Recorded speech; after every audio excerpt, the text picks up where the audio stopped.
Flasim pak për pjesën ke qenë pjesë e ekipit kërkim shpëtim, dhe çka do të thotë kjo për ty në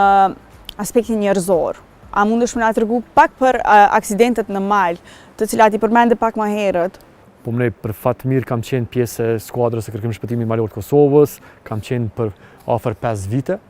pastaj vendosa mu largu. Çka do të thotë me qenë pjesë e atij shërbimi apo ti dalësh ndihmë dikujt është diçka shumë e madhe për ty edhe për ata njerëz të cilët I kemi dalë ndihmë. Shkaku që thash më herët po ndodhin shumë aksidente natyrë dhe kur je ti një person I aftë apo I certifikuar për me bëni pjesë në një send të caktuar për me dalë ndihmë dikujt është diçka që unë them nuk kisha mujt me përshkruar me një fjalë apo me një diçka që është vlera shumë e madhe I të stime që ku mujt me arrit me ndihmu dikujt apo me shpëtu dikon apo çfarë do të qoftë me zbrit një të lënduar apo të vdekur apo çfarë do të qoftë me zbrit deri në një vend të sigurt. Që thashë më herët kemi pas shumë aksidente në pjesën e Shqipërisë, Kosovës. Për fat keq kisha përmend një aksident ku ka ndodhur është mbrapa teje, është maja e thatë. Nifet si maja teknike dhe është themi pjesa më e vështirë në pjesën e Valbonës.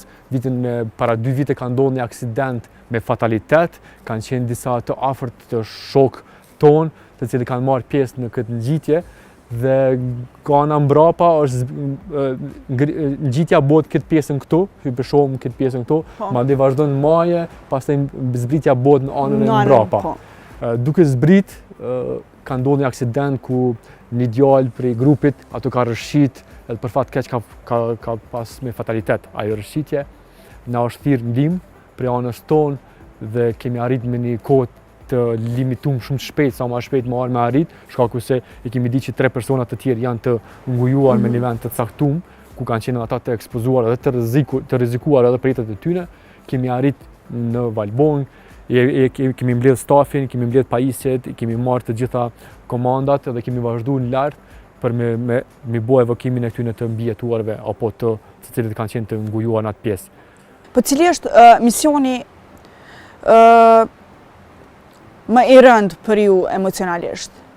Misioni më emocionalisht që kisha përmendur është në fshatin Çaj, në pjesën e Korabit, në pjesën e Shqipërisë, ku